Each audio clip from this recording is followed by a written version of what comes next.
and we usually do about 35,000 tons of recycling every year. So that goes 35 to 40,000. And real quick, this is just kind of a map of our communities. We have about 70 member communities.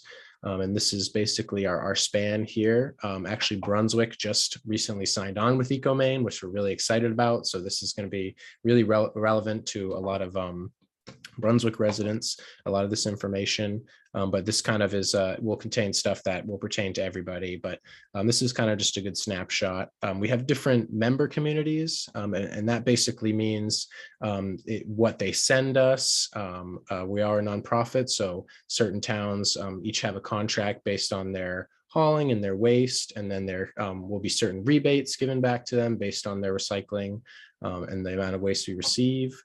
So there's contract member communities, associate member communities, and the owner member communities, which are ones who are very financially involved and helped establish Ecomaine.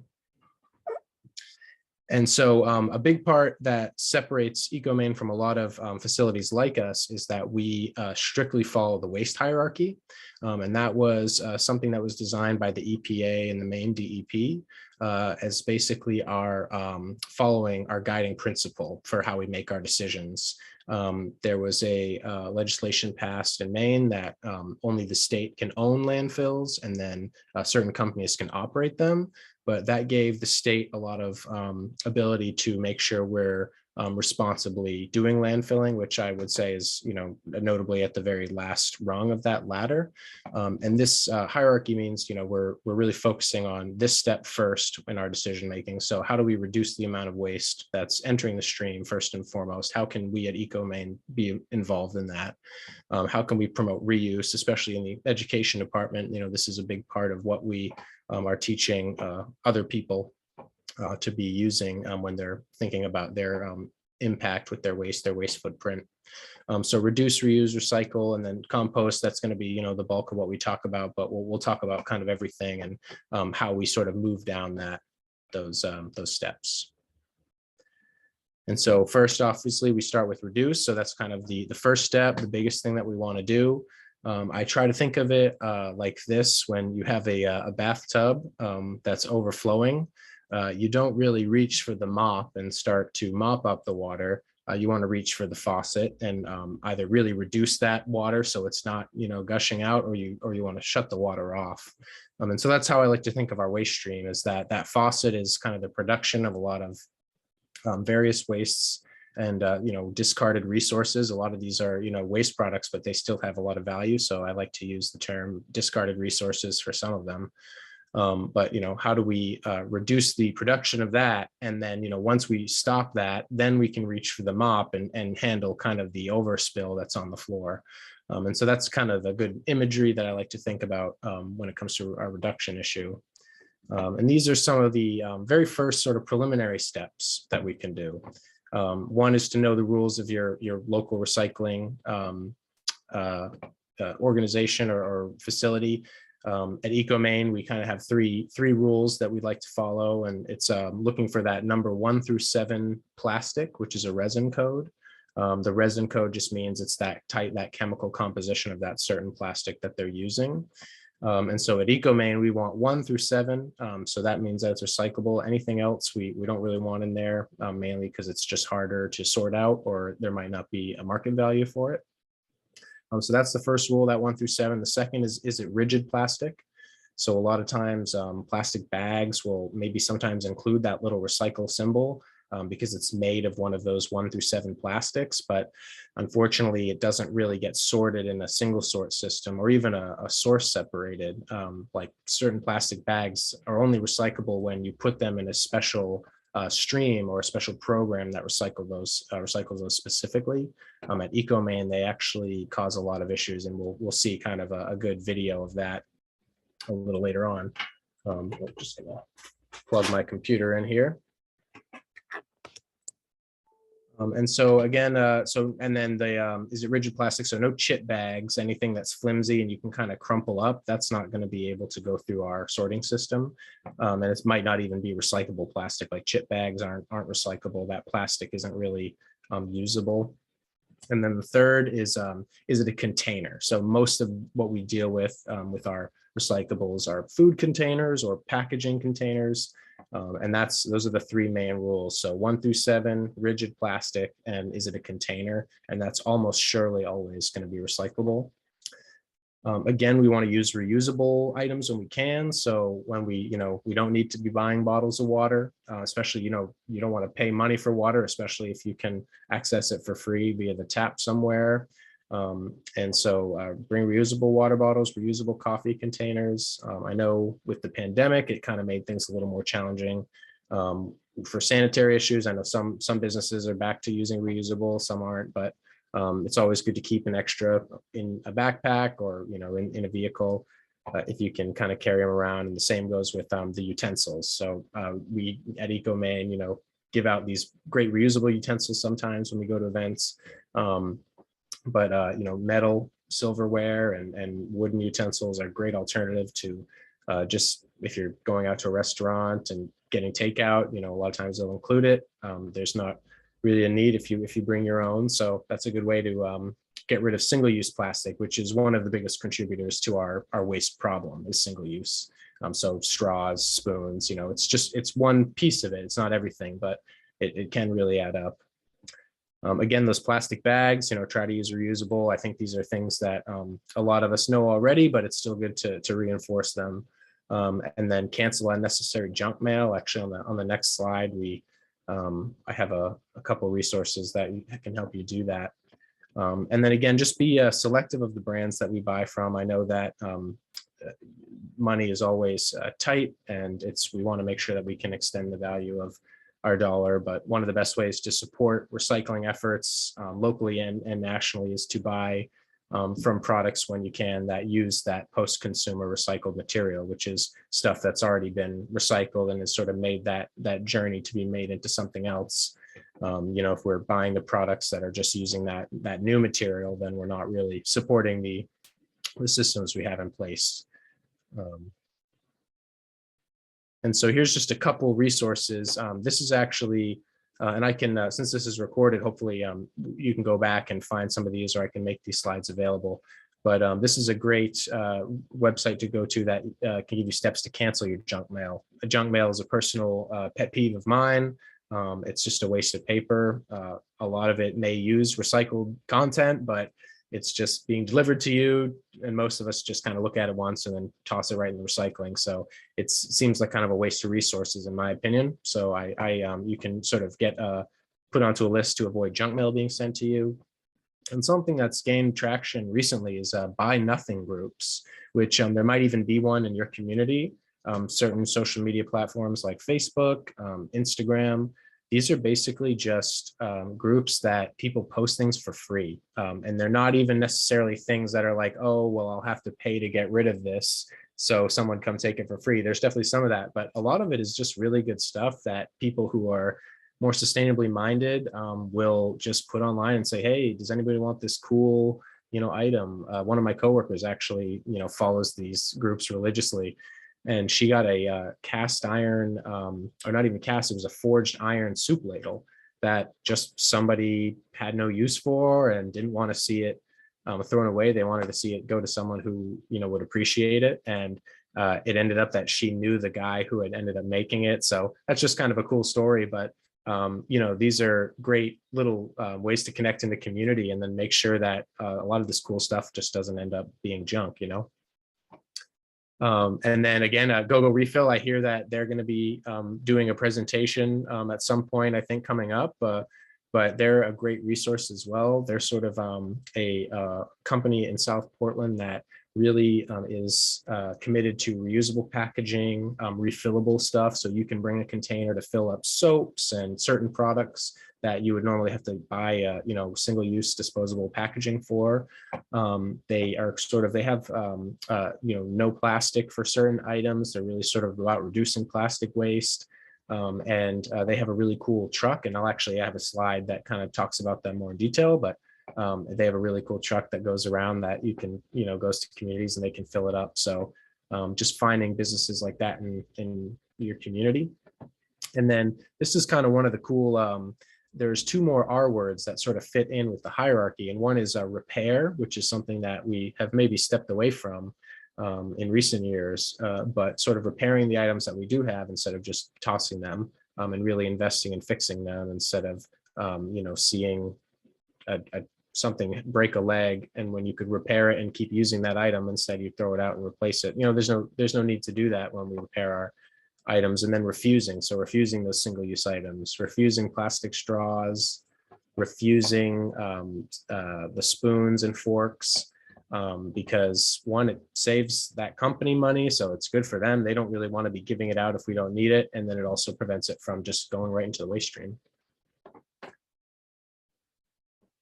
And so here's a really good list of sustainable packaging indicators. So one of these things that we can do, especially with our consumer power, is really, again, focusing on those post-consumer recycled packaging and also the content in the product itself. But we're talking about how much packaging compared to the weight of the item. So are we, I think some of us have ordered something from Amazon maybe, and you get this tiny item that's wrapped in one bag in a box and then in another huge bag, and you end up almost having more packaging than you do the actual material.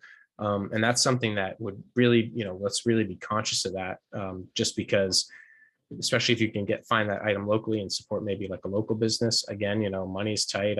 I understand. I have ordered stuff off of Amazon, but just also being conscious of just their packaging to product weight ratio, the recycled content, reuse rate. So some items will sell, or some products will have packaging that is reusable. So I know common ones like Lush, you can get those metal tins for soap. They make beauty products and health and body products. They sell them in these tins that you can replace, and once you get a new bar, you just put it right back in the tin. So it kind of keeps everything safe and sanitary. So that's something that they're really thinking about, selling a package that is either recyclable or reusable. And again, sort of like the potential of that packaging. Does it have, somewhat hazardous material? Is it, a lot of small bits that might fall through the cracks in our waste streams? So in big trucks, a lot of small plastic items can fall out the cracks, and then they end up in our environment as litter. That's certainly something that causes waste to be exposed in our environments. And then even simple economics. And then we're going to talk about EPR, which is actually the Extended Producer Responsibility bill, just right after this. But again, so we're talking about the post-consumer recycled market and supporting a circular economy. So that means, there are companies producing a product. That product's being sold, it's in a recyclable package. We're recycling that package. It's coming to us. We're sorting it, selling it to a company that's going to buy it, pelletize it or shred it to make it usable to make into new products again. And then that is going to be made into either the same product or a different product. Circular economy would be like soda bottles becoming soda bottles. So that full loop, it's in that closed loop, which prevents companies from having to make, more soda bottles, because if that goes right in the trash, well, they're not being held accountable for that recycled material that they're trying to get in that circular economy. And then sort of these are examples of these companies that use recycled material. Allbirds is a shoe company. Seventh Generation does cleaning products. And TerraCycle is actually a really cool company that does programs. So they'll collect items that are usually not very easily recycled. Like number 5 plastics have presented challenges in the past, certain plastic bags, even some certain types of like small foils. TerraCycle will collect that and then use that to make into certain products. I actually have a bag. Ecomaine has a bag of Capri Sun pouches that were all kind of stitched together and then made into this kind of cool usable bag. It's always like the hit of my tabling when people come by and say, "Is that a bag made from Capri Sun pouches?" And I tell them about TerraCycle and that they can buy products like that. And again, when we do recycle, this is a big point. It really does keep a lot of that waste out of the environment. Again, we're keeping it in that closed loop where it's accounted for. Landfilling and other waste methods, even waste to energy prevents some of that stuff from escaping the environment. When we're not recycling, when we're not really accounting for our waste, that's how it ends up in our oceans, and causes all sorts of these terrible ecological effects that we're seeing now. There's really good organizations just to look out for. I know these DEP, that's kind of a standard, but really their website is a really great resource, especially for sustainable waste management. They have, all the listings of a lot of things that have happened in the state. And I really recommend anybody who's interested in learning about the history of our waste management in the state, just go to the main DEP website if you're curious about how we're moving forward. They really sort of set the standard for how we do a lot of things. So I would really recommend everybody sort of take a little bit of time to check out that website. A lot of great resources.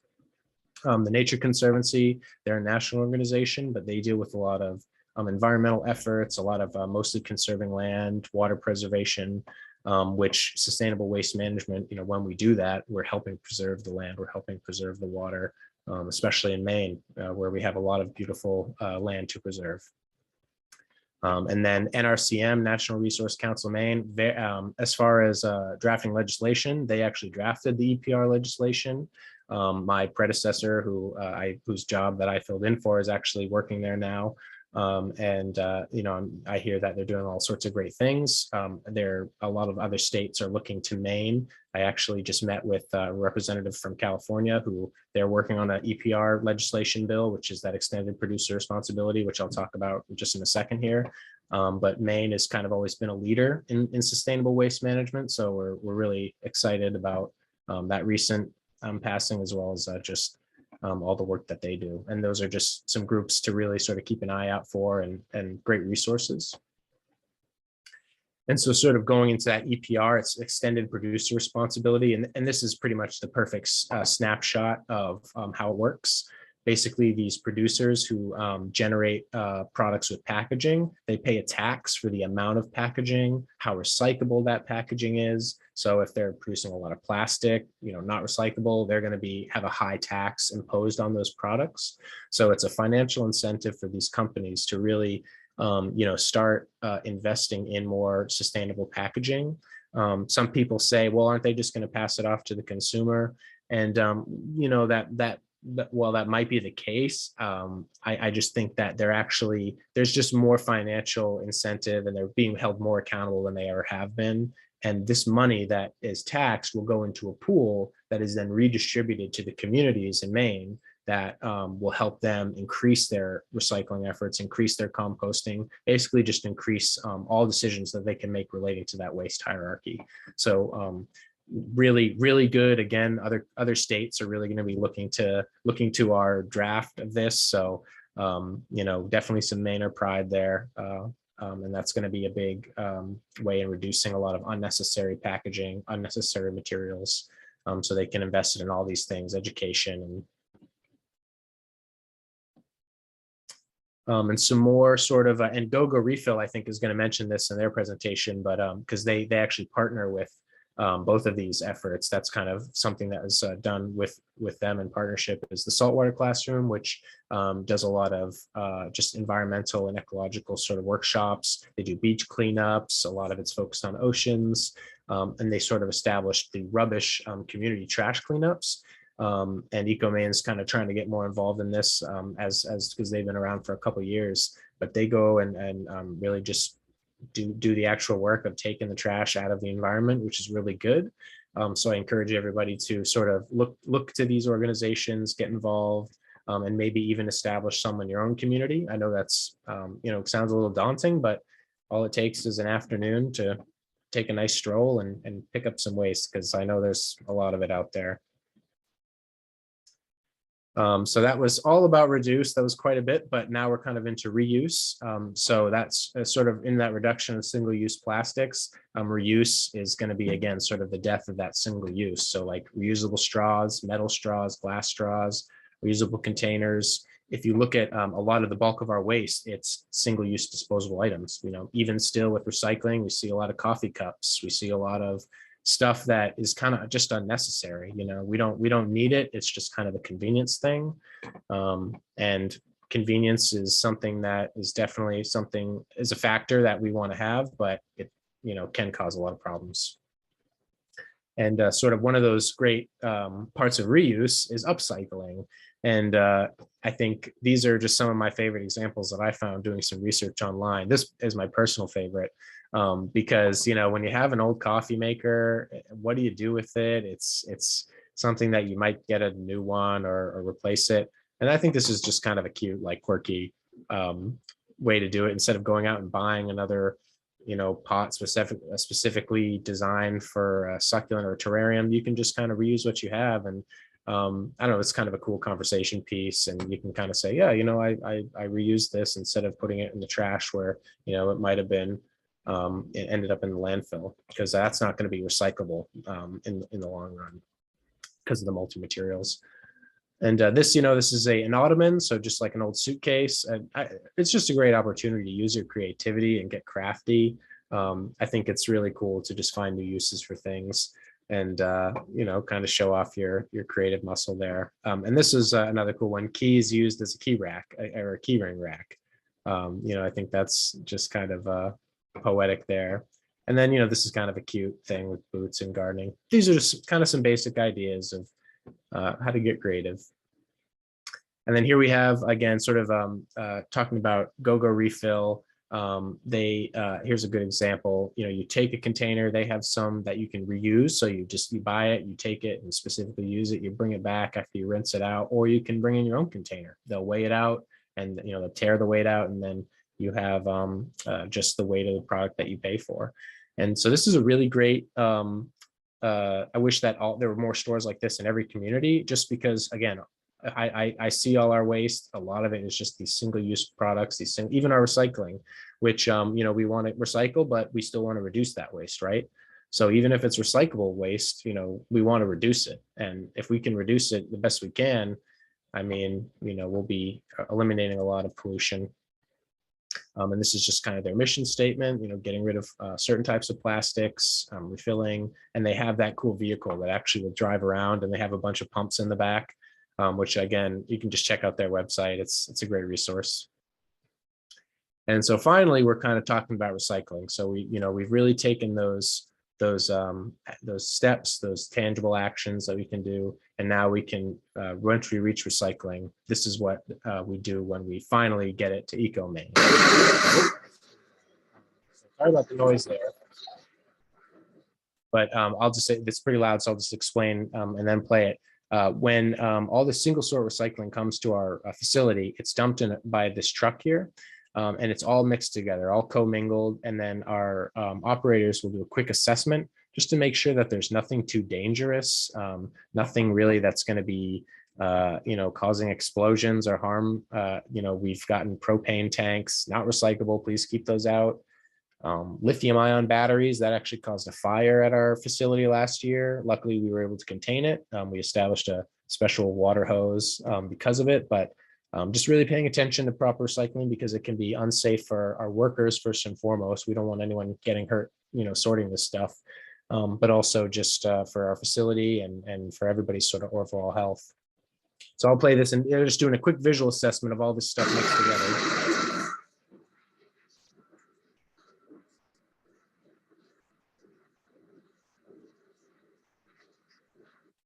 And then it's just going to be pushed right onto the beginning of that conveyor system by this front loader here. So all that stuff's just mixed together. It's going to go right on this conveyor. And then that's the beginning of the whole sorting process.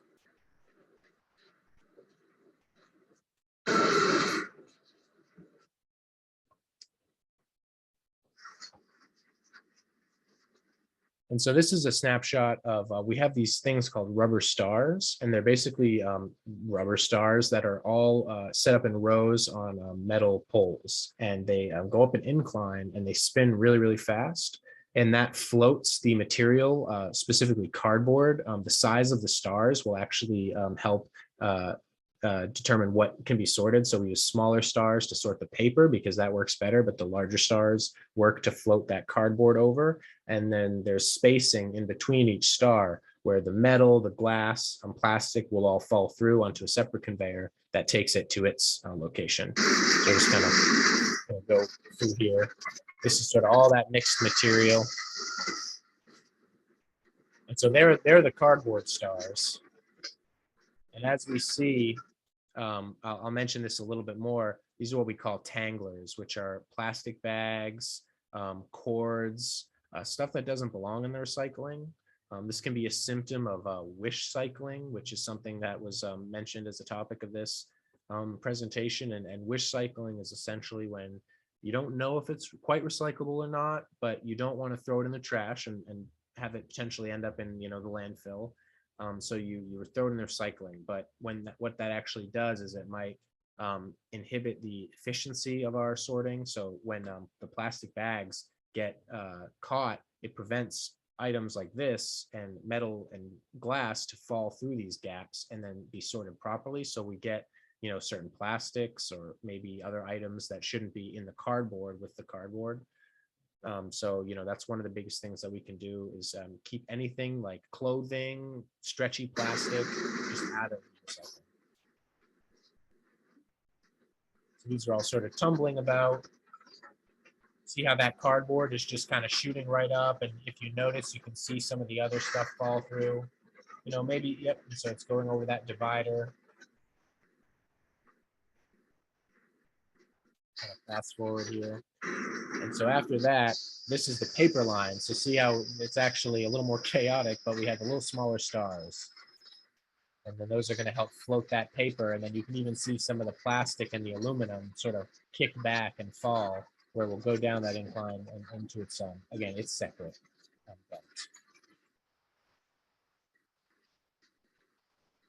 So it's and it's quite noisy. The video is noisy, but it's even noisier in person.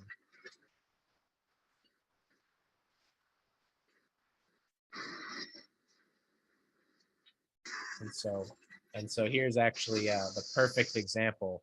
This is probably one of the worst tangling situations we've seen. I mean, this just all those gaps are plastic bags or cordage, and that's going to prevent all the other material from being able to fall through. So what we have to do is we actually have to shut down the whole assembly line, and we have to have our workers go in manually and cut them out with safety razors and other cutting equipment. It really is a killer on efficiency. It's dangerous. Again, it's really dangerous for our workers. We don't want them in this machinery that's not meant for people. But it also just wastes time and it wastes the money. If we can't use those taxpayer dollars to sort everything efficiently, and if we're taking up too much time by cutting this stuff up, it's just a waste. So this is a great example of what not to do and what we do not want to see at Ecomaine. So that probably took a while to clear out. And so in between the paper sorting, it actually will go through hand sorting. And some things are just best done by hand with 2 eyes. We can get a lot of dangerous material out that way. We kind of have a nice mix of machinery and human work. So this is kind of a good example of that. So they're looking for items like cardboard. That's going right down into the cardboard bay, which will just be fed right to the baler.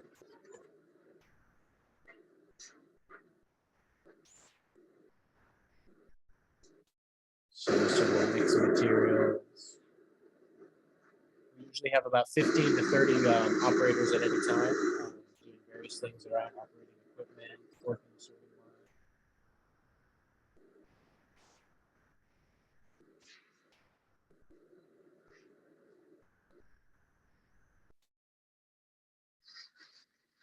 And so this is the belt magnet. So this is the process where we take out all the ferrous metal, so all the iron containing cans, other metal that might be in recycling. So it's just kind of a cool visual of the belt. I think it's Toy Story 3. I think that happens in Toy Story 3. There's a good video that we usually include. But, so you can kind of see all that metal being sucked right out of there, and then all that other material sort of falling. And this is actually this is a pretty cool machine. It's called a reverse eddy current. So it's basically just an electrical charge that suspends all the non-ferrous metals. So copper, aluminum, anything that's non-ferrous, non-iron bearing metal is going to be actually dispelled right over this barrier. So if you look closely, we can see like one can. Oh, there's some foil. There's another can. There's another can. So it actually shoots it and suspends it over this barrier. So I think it's just kind of a cool thing. It's, invisible charge. So just like magic, I like to say. So all those things, all that aluminum is being flung in there.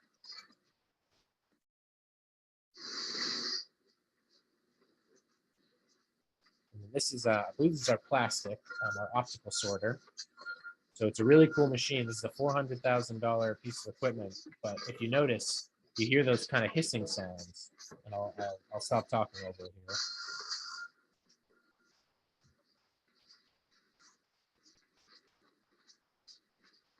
So if you hear that hissing sound, that's actually, there's an optical camera that is scanning the chemical composition of that plastic. So it's shooting controlled bursts of air that because number one, it's looking for number one plastic. So like soda bottles, water bottles, because it's so light, that puff of air will actually suspend it over the barrier that you can see. So you can kind of see those bottles being sort of flung over that. It's actually really cool. It happens and really fast. So I'll play it one more time.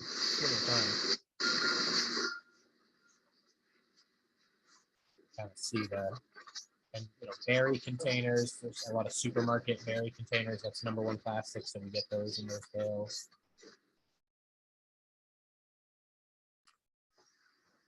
And the one thing that we don't have a video of is the glass, because it's actually in a contained thing that we can't get our cameras in. It has a series of metal stars, just like those rubber stars, and they actually pulverize all that glass. So don't worry about like metal caps on your glass. That's actually taken out by a magnet. It'll pass under a magnet to extract any of those metal fragments. But all that pulverized glass will then be separated, and then we use that to give to companies for construction. They use it for road fill, certain aggregate for development sites. So it's kind of really finding, using it as an alternative to natural material. Mainly recycling glass is quite expensive. It's really heavy to transport. So a lot of places don't have facilities that they can send it to be recycled. So it's good to find these other applications for it. So this is our Harris baler. This is the same baler that actually baled up all the big cubes of trash in the past. And now we use it. They have all the recyclables will go into these big bays once it's done with the sorting. It also only takes about 3 minutes for the beginning of that process to sort everything out to the end. So, one cluster of recyclables, it'll take 3 minutes for all of them to pass through the system and be sorted. So that's pretty cool that it's that fast. But this is where they end up after that 3 minutes, is that they'll choose which bay to funnel. So they'll take all the cardboard and then they'll bale them up just like this. We use about 2 miles of baling wire a day. So we're definitely, we're stacking up the bales.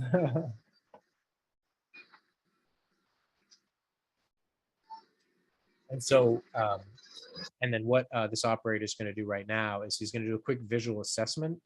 So basically, we're looking for stuff that doesn't belong in there. The way the baling process works is usually what's on the outside is a good indicator of what's on the inside.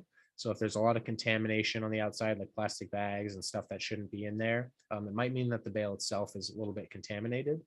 So usually we'll just cut it right open and then put it through the process again, and it will get rid of a lot of that material.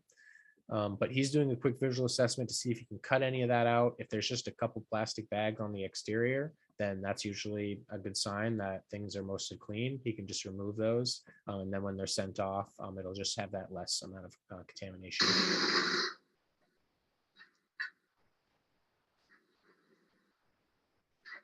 The better that we all recycle, the less contamination we have, the better the markets are. Nobody, producers don't want a lot of multi-materials in a bale of cardboard or a bale of aluminum. So it just kind of helps keep things running smoothly when we all recycle. So here he's kind of cutting out the plastic bags by hand, pulling them out.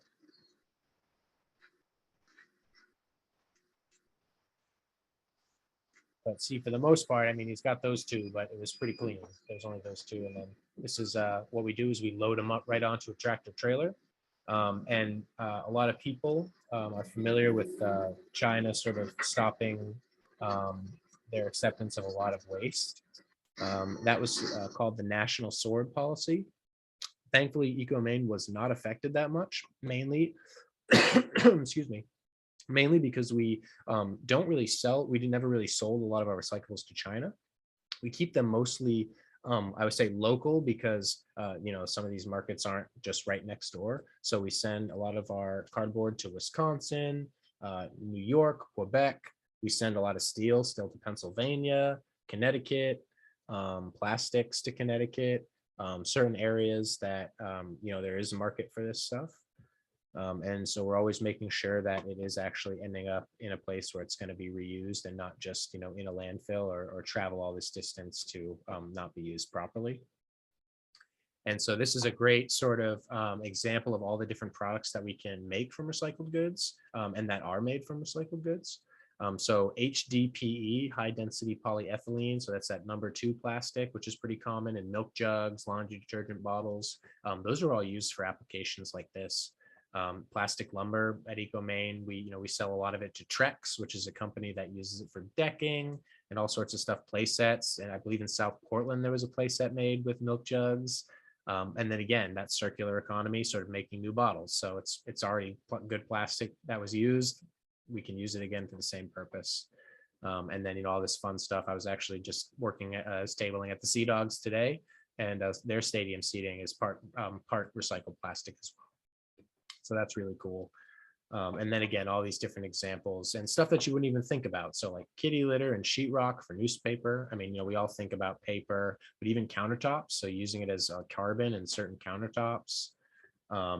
This shirt, moving down to plastic beverage bottles, I'm wearing my Ecomaine shirt. It's actually made from recycled plastic that was, they pelletized plastic water bottles and then extruded into like a string or a yarn. And then they make it into cool cloth items. So basically, I like to think of it, again, those discarded resources, our recycling, our waste, it still has value, right? It's not necessarily just because we use it once, that plastic or that metal can be used again. And if we don't use it again, then we just have to go mine more. Mining is really bad, especially for certain metals. Again, plastic is a petroleum product. So if we want to make new plastic, we're going to have to keep extracting more petroleum. And as the price of petroleum goes up, hopefully markets will rely more on recycled content because it's going to be more costly to produce that, what we call virgin material for that, like new plastic and new aluminum. And then, again, we can make really cool stuff like sleeping bags and fleeces. We have a couple Ecomaine. We even have a couple backpacks that have Ecomaine logos on them that are made from recycled plastic. So really, it's just a matter of getting creative to use these materials. And I wanted to highlight this. This is a really cool sort of national effort, is a how to recycle. I think California might have championed this, and then they use a lot of this, but they offer very specific recycling instructions, right? So this is a metal can. It says rinse and then insert the lid. So a big question that we get at Ecomaine a lot is, well, what do I do with the little sharp, razor sharp lid can if I want to make sure it's recycled? Well, the best thing to do is rinse out that soup can or whatever, and then you put that lid right back in the bottom. It'll settle, and then if you can crimp the can, that'll help it from falling out. But just putting it back in there can keep it contained. Again, sort of like rinse before recycling, and this even says check locally because that plastic tray that might not be recycled. So it's all about making the information more accessible, easing barriers, making recycling convenient. And I think messaging is a huge part of that. And so I think like empty and replace cap, like we want that cap on the bottle because it actually helps us with the sorting, right? So that's a big question. Do I keep the soda cap off? Do I keep it on?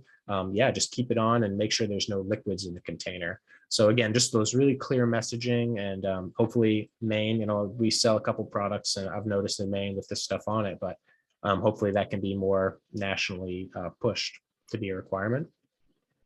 And then again, since Brunswick's a community member now, Recyclopedia is going to be such a great resource. It's an app. It's also on our Ecomaine website.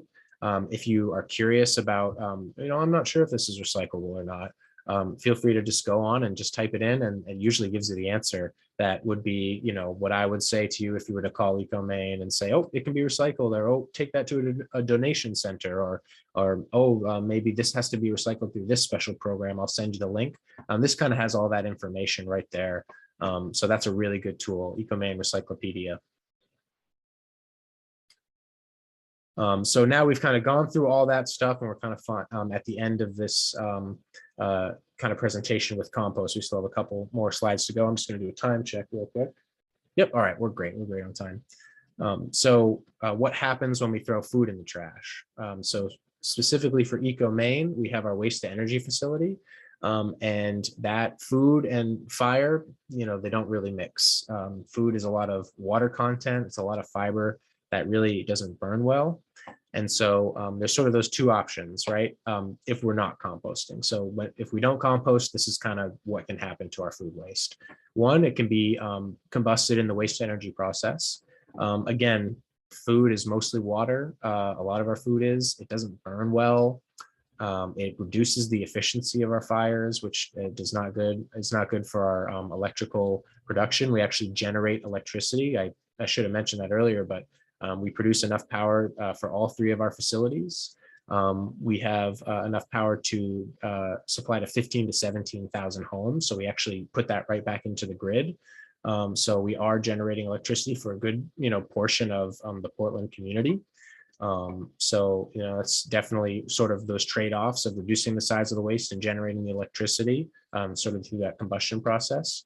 And then if it doesn't get burned, then it'll go in the landfill, and that will be bad for a number of reasons, mainly because it produces methane, which is one of the most potent greenhouse gases. That's caused when organic material is not exposed to oxygen, and those organic materials break down, and it actually produces methane, which is attributed to warming. Specifically, it really ramps climate change up quite a bit. And so when it's released into the environment, it exacerbates global warming. And it also, the food waste attracts pests that shouldn't be eating our human food. And it's just a nasty picture. And so this is kind of a video of our waste to energy process. Here's a good snippet of what it looks like when all that trash is burning.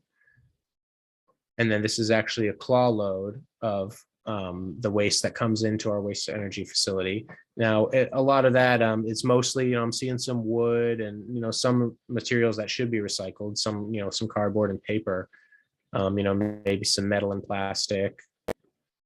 But so that's all going to be fed in the same. So it's important that, again, we want to keep everything that is recyclable out of there, because it's just going to be burned. We do make sure that we do a visual assessment to make sure that there's no refrigerators or any hazardous waste in our waste to energy. That's really bad. We can't have that stuff in there because it has pollutants, more so that are bad when mixed with heat. But when in relation to composting, it reduces the efficiency of the fire. We're losing the nutrients that are already in that food that we should be capturing for use to grow other things. And then it fills up land space that we just don't need to fill. We want to put stuff that we absolutely can't get anything out of anymore, put that in the landfill. First, stop making that stuff. But second, put that stuff that really can't have anything else done with it and put that in the landfill. Again, it's that least desired rung on the hierarchy. And that's because of its environmental effects with groundwater, odor, air pollution, waste to energy. There is emissions. We put it through a lot of very strict pollution control methods that, the EPA standards are right here, and Ecomaine is actually well below. And that's, we report to the DEP. We actually have a really good relation with the Maine DEP. So that's just a testament of all the steps that we take. Again, so when you put it in the landfill, you're losing the nutrients just like waste energy. The food nutrients aren't being utilized. They're not helping us grow new food or other biological material. And then the methane emissions, pests, harsh odors. These are all things that affect communities that have landfills in them. And again, sort of talking about that landfill space, that 10 tons of trash, when it's combusted, just becomes 1 ton of ash. So we've actually done testing where leachate is actually it's what happens when stormwater and natural water sort of goes into landfills and mixes with raw trash. And it's actually really volatile. It's pretty hazardous. Usually all landfills have leachate, special liners and special foundations and pollution control methods. But the leachate is actually worse in the raw trash than it is in the ash fill, mainly because we treat it to make a lot of those pollutants inert. So we're adding numerous pollution control methods that actually prevent, there's no methane attributed with ash fill because it's all combusted. So there's no opportunity for that organic material to break down to produce it. So it's just kind of, we're looking at those trade-offs, and the waste to energy really does help with electrical production. It helps with waste reduction and with leachate, which are a lot of the big problems with landfilling. And then this is a pretty comprehensive look at the waste to energy process, just because I wanted to show why when we get to the compost, we want to keep these out of this system. So this is kind of just the storage bunker. It goes through a series of conveyors. It's burned at about 2,000 degrees over 4 hours. That heat helps break down a lot of the volatile chemicals. It will help break those bonds of those more toxic elements. And this is basically this is where a lot of the emissions go through: air scrubbers. We put activated carbon, lime slurry. These are all things that help neutralize some of the acidic qualities, treat it for dioxins. A lot of our trash has pretty nasty stuff in it. So again, we want to make products with less plastic, less hazardous materials, so we don't have to, have those entering our air or our water or our land. And a big thing, again, about that waste hierarchy that DEP made, the food recovery hierarchy is actually specifically for composting. So these are the steps that we want to follow when on all of our composting methods. So one, we got to stop making as much food, because if you've seen the statistics, about half of our food that we produce ends up in the trash anyway. It's actually the statistic that got me involved in the work that I do now. Take a sip of water here. That's actually what got me involved in sustainable waste management, because we need better ways to deal with our compost, our food waste, which is that big production. Think of all the water, all the fossil fuels, all of the resources, the nutrients that go into just producing our food that we eat. And then half of it's going right in the trash. So all those resources are essentially being thrown away because we aren't utilizing those nutrients for our own health and our own benefit. So that's the first and foremost. We need to really get our food production under control. And then we want to make sure that the people who we're making the food for actually eat it, right? So it's crazy to me that we make all this food and then we throw it out, because we all know that there's people who are hungry, not only around the world, but in our own communities, And so why are we supporting places that are making food in excess that aren't, that don't have a composting program or a donation program? A lot of places do, but there are still some that don't. So, basically ask your local, food retailers, oh, do you compost? Your favorite restaurant, hopefully they don't get upset with you, but you say, oh, I think it's really important, and I would really like it if, you helped out our community like that. And chances are they might listen to the customer, right? And then if we're not feeding the people, then we use it for feeding animals. Pig farms was a big sort of, I like to say, the predecessor to composting. We would just feed it to the animals that we were, utilizing. So if people aren't going to eat it, making sure that, the animals that we live with and use are eating it as well. Then we want to use it for industrial uses. So anaerobic digestion, we'll talk about that in a second. But that's basically when they take all that food waste and they actually encourage that methane production, but it's in a big tank. So they're siphoning off that methane. When they capture it, they actually burn it. And burning methane is actually one of the cleaner gases to burn when you actually do combust it. So on regular methane, unburned is really, really bad. Burned methane, when it's siphoned off, is much better than a lot of other alternatives for like energy production. And then we're using that in the anaerobic digestion, and then composting, just regular sort of like backyard style, that kind of thing. And then, again, landfill. We don't want food in the landfill, and we also don't want to burn it either, because it's not going to be efficient. We just want to burn the stuff that we really have no more use for. So again, that's like the main principle in what a lot of these composting companies such as these will use. Garbage to garden, they are a hauler, so they take all the food waste. At Ecomaine, we actually are the storage bunker for Southern Maine's food waste. So most of these places will take their compost to us, and we store it inside of our storage bunker. And then AgriCycle Energy, which is actually, they're the ones who operate that anaerobic digestion, which is that compost slurry. They will come and pick it up, and then they'll put it through their process there. We compost it. Mr. Fox is actually down in Southern Maine. I grew up in Elliott, so I think they operate out of Kittery down there. Scrap Dogs is more down east. And then we compost at Garbage to Garden, kind of local AgriCycle. They operate a dairy farm in Exeter, Maine. I think this next slide will actually, yep. So this is actually a great sort of indicator of how it's actually produced, that methane. So we take our food waste, they actually mix it with manure, which is they operate on a dairy farm. So they actually power their dairy farm, all their facilities with some of the energy that they produce through the anaerobic digestion. This is the picture of those tanks right there. So that's just all filled with food waste, all slurried up. And then they'll siphon that off to burn that methane as biogas. And then they use what's left over as sort of a mix of liquid fertilizer and then dry components and fibers for animal bedding for their dairy cows. So it's quite the process. I haven't been able to go to the facility myself, but Ecomaine is going to be, me and a couple educators are going to go over and really check out the facility. So that's the anaerobic digestion method. This is called windrow, or like a static pile. This is kind of the very typical composting method. You just take your stuff, your food waste, you mix it with carbon-rich material, so leaves and twigs, sticks, and then you just wait. You just give it the old time. You turn it. You want to expose it to oxygen, right? So again, methane will be produced if you don't. So you want to mix it up, make sure that those components get air to them, so that methane isn't being generated. And these are the companies that are using windrows as well.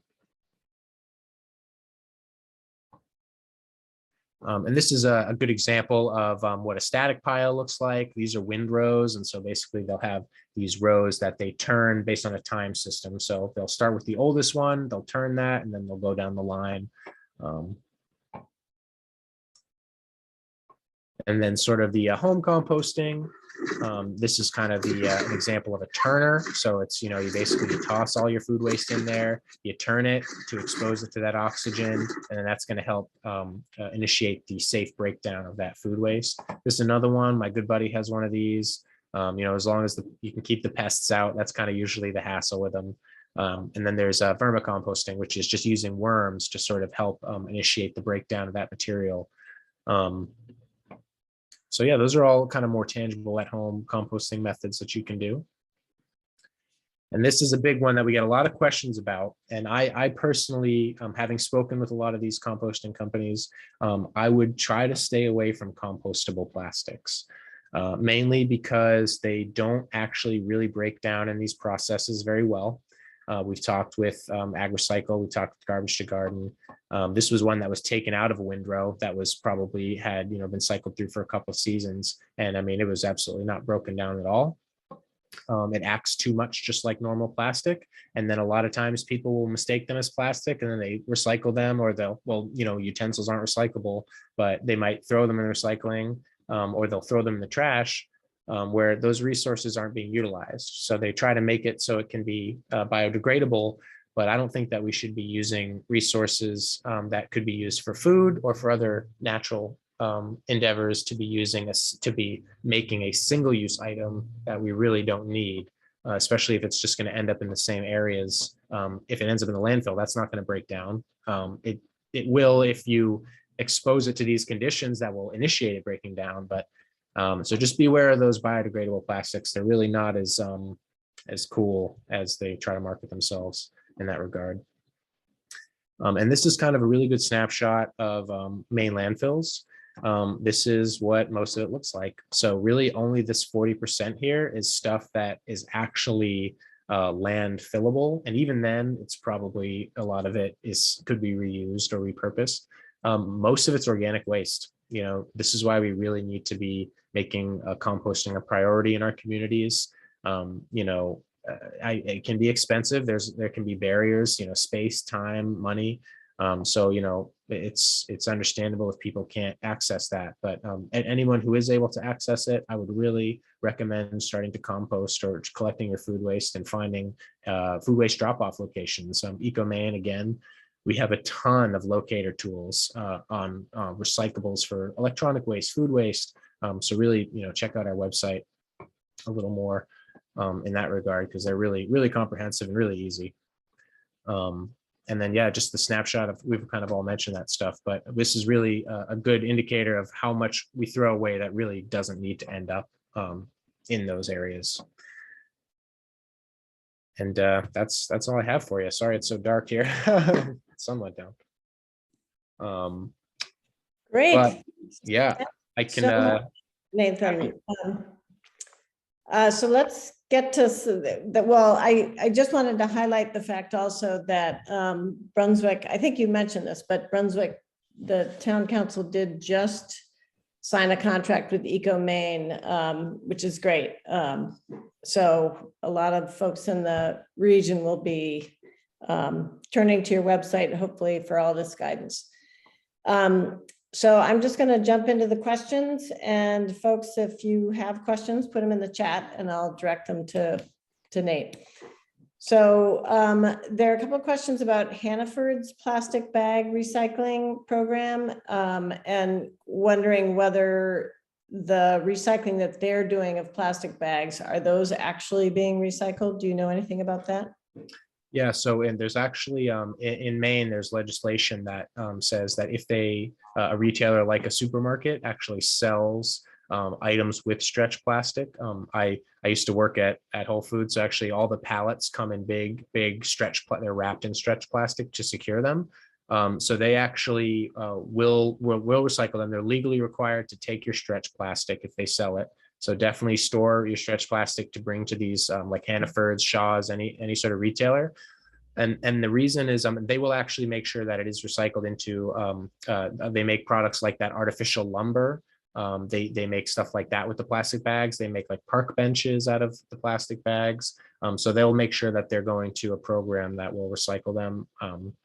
And why supermarkets will do it, because they have so much stretch plastic that they're recycling. You can't really fill a tractor trailer all full of stretch plastic, mainly because it's so light and you can't really compact it. So we're thinking about all the fossil fuels that are used to sort of travel our recyclables to each place. But because grocery stores have so many trucks coming in and out filled with heavy loads, they can actually justify packing a certain portion of their loads with that stretch plastic, and other certain loads that will go back to their distribution centers where they're recycled. And a follow-on question, I know they take the plastic bags that they give out in some communities, but can you also put other forms of plastic, other types of plastic bags that maybe aren't the grocery bags, that have different numbers on them? Like, what happens? Is it a good idea to do that with Hannaford, or like the packing material, the bubble wrap, is that similar enough to include in what you take back to Hannaford, or is that a bad idea? As far as I know, I think it's okay to include a multitude of different stretch plastic, because I imagine that the plastic they use to make those bags is probably a mix. I don't know that off the top of my head, but I remember we would mix, like we have our big saran, like when I used to work at a supermarket, there was a big saran wrap that you wrap the pallets in, which is different from the plastic that the stretch, that the actual shopping bags were, but we would all kind of take it commingled. So I think that as long as a good rule of thumb for stretch plastic is if you can kind of take your thumb and kind of stretch it out where it doesn't, form back into its shape, that's usually, stretch plastic. And then I would say it's probably okay to mix with that other plastic, mainly because they're already sort of mixing it themselves at the store, in my experience. Mm-hmm.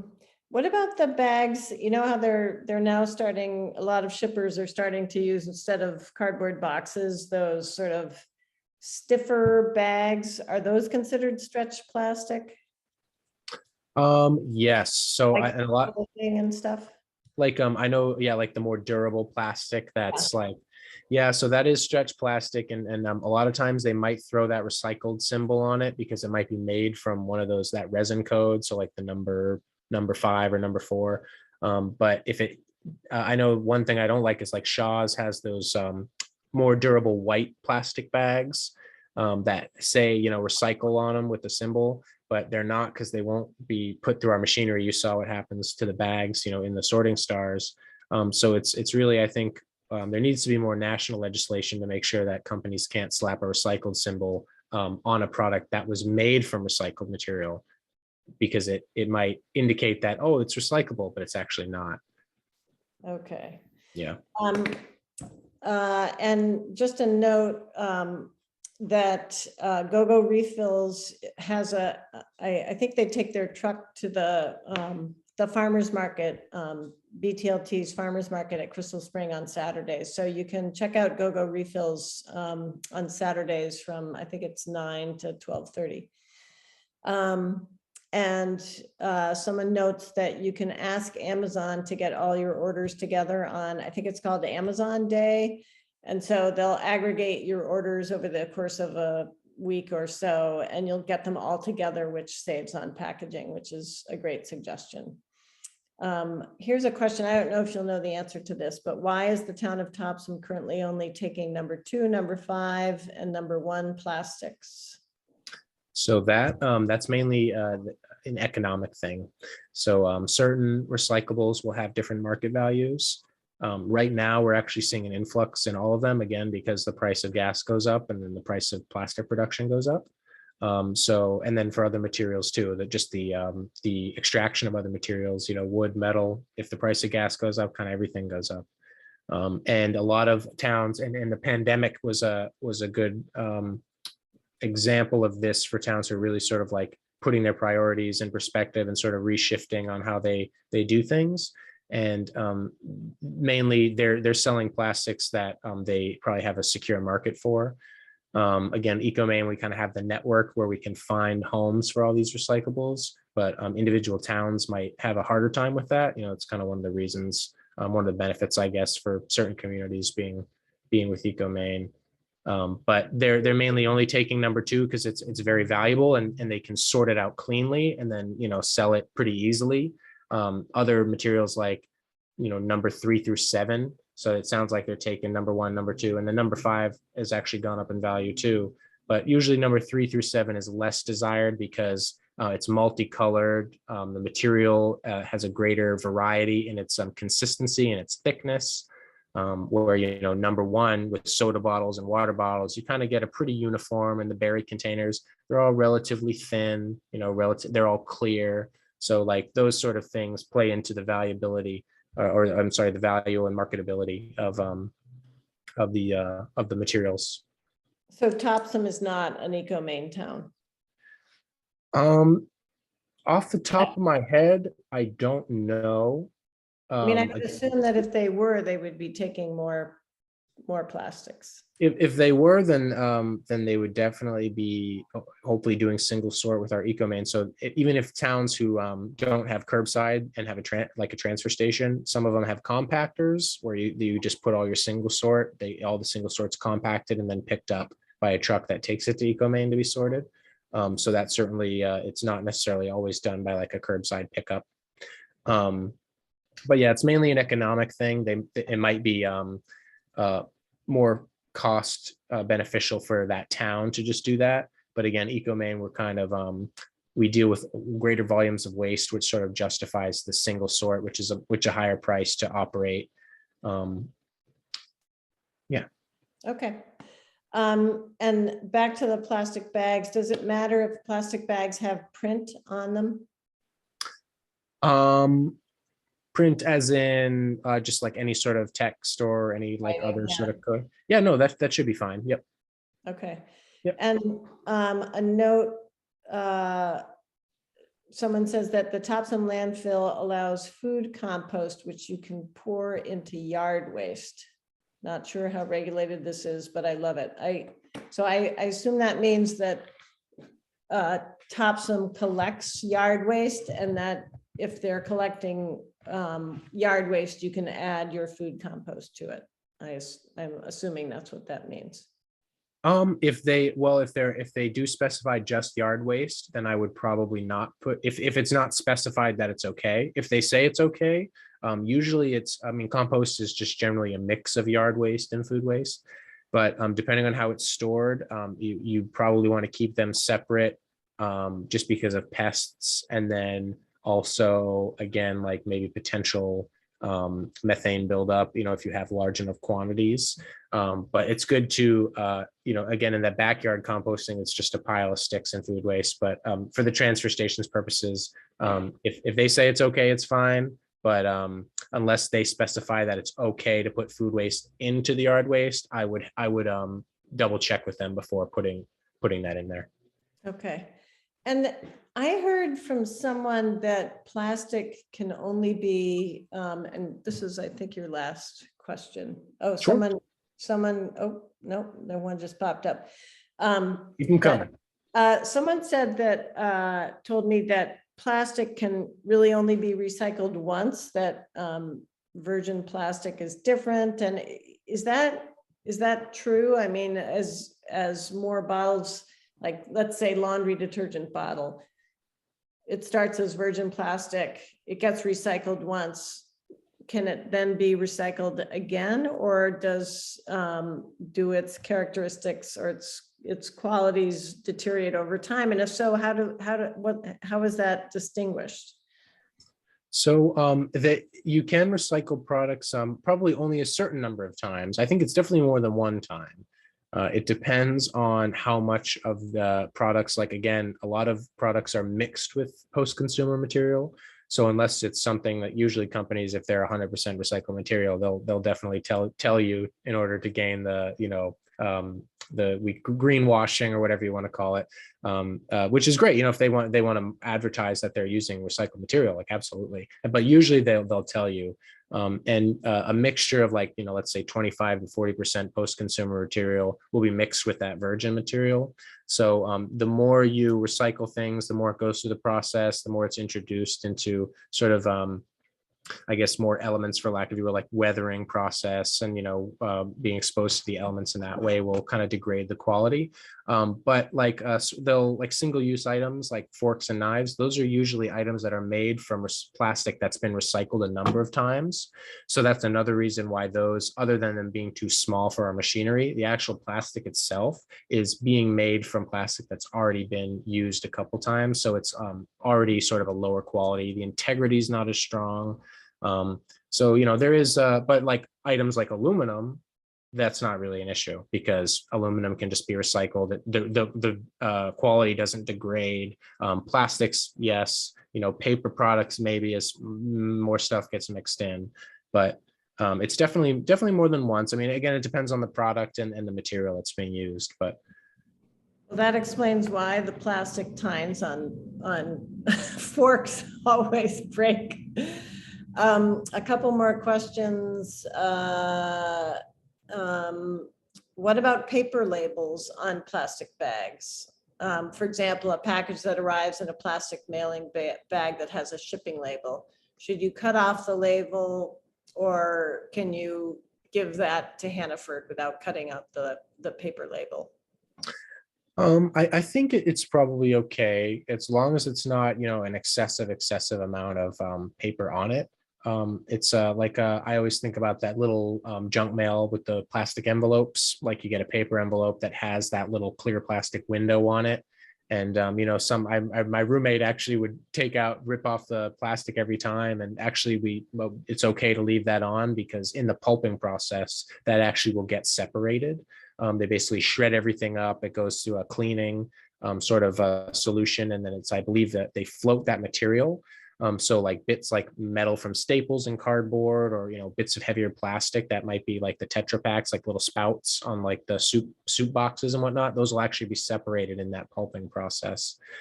So That in case of the paper, it's kind of similar. You know, a certain amount of contamination is allowable because we can't have everything super perfect, and we need a world of imperfect recyclers, not a world of perfect recyclers, because we can't be perfect recyclers. So everybody needs to just recycle imperfectly until we can find the best system, I guess. So don't let it prevent you from recycling some items, but avoid the wish cycling that we kind of mentioned earlier as well.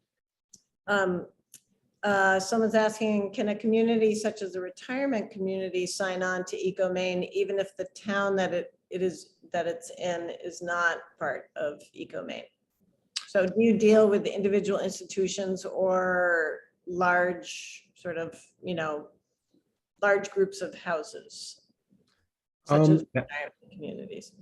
Yeah, that is a good question. I actually, as far as I know, I believe most of the entities that we deal with are businesses that are in our municipal partners. So I think we only mainly partner with towns, because I know that we work with organizations like USM. Like I actually used to work at USM. I went there and I used to work there, but in their sustainable waste management.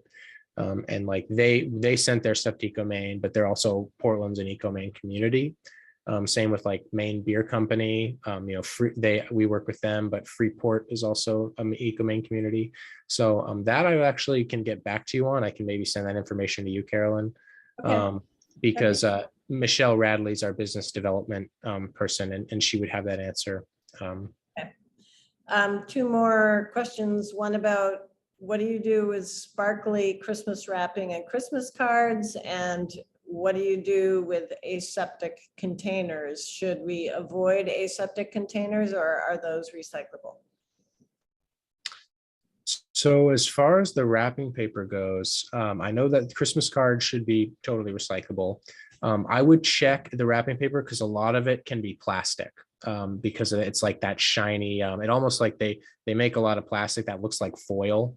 And while I would just, if you can check the actual material composition of the paper, because a lot of it is recyclable, I would say that more times than not it is. But there is, again, with sort of the more fancier wrappings and with the shinier materials, they can incorporate that multi-material sort of like partly plastic. So again, if it lists that, Christmas cards have the sparkly paper too. Depending, I guess if it's more of a cardboard or like a paper board, that's good to be recycled. But if you're worried about just little tiny, again, like tiny elements of sparkly stuff or plastic, it's looking at the majority material. So if it's mostly paper, you want to try to allow for maybe like a 90% to 10% ratio if possible. That would probably be the best. Great. And aseptic containers? And there's actually, I think on our website, they have a little guide to Christmas recycling. So I would recommend checking that out as well. I believe it might not be on the site. It's a presentation that we've done in the past, so I can dig that up as well and redistribute that. And the aseptic containers? And I'm gonna have to ask you to just define the aseptic container.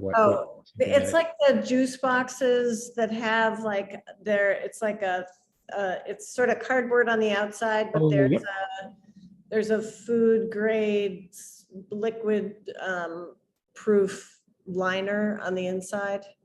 Yeah, I know it's like another, I think it's a type of brand, like the Tetra Pak material as well. Like it's kind of that multi-material.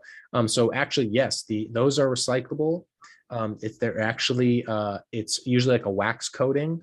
But again, when they're pulping everything, they put it through a couple chemical agents that strip because a lot of these are food containers, right? So we're dealing with a lot of oils and a lot of residues left over from food, even though we want to definitely rinse all your materials as good as you can. Don't waste a bunch of water to make it totally spotless, but give it a rinse, no food contaminants, no liquids. And then you can just toss that right in the recycling. It acts as cardboard, and those like the plastic and the wax will be stripped in the pulping process. Because again, we sort of, a lot of those materials will have wax just because of the food usage to prevent the liquids from. All right, last question, because it's almost 8:30 and we want to give you the rest of your evening along with everyone else. But what about plastic pots that plants come in, like seedlings? And I think those are recyclable, aren't they? Although they usually have a lot of dirt in them. Do you have to rinse them? And Yeah, I would say, again, it depends on, I would look for those three criteria. So if it has that resin code, if it's that number 1 through 7, if it check the size, obviously a giant plastic pot probably won't work too well in our single source system, but the more small manageable ones, I think it definitely fits that container, as long as it is that rigid plastic where if you kind of crumple it, it doesn't crumple in your hand and it kind of springs back. And then if it has that resin coat on it, and that should go through our system just fine. great. And I know I was totally delighted the other day when I was driving along the road and there was a house where they were selling perennials and there was a sign that said pots needed. So go for the reuse first. Exactly. No, I love that. That's great. So I immediately went back with all of my pots.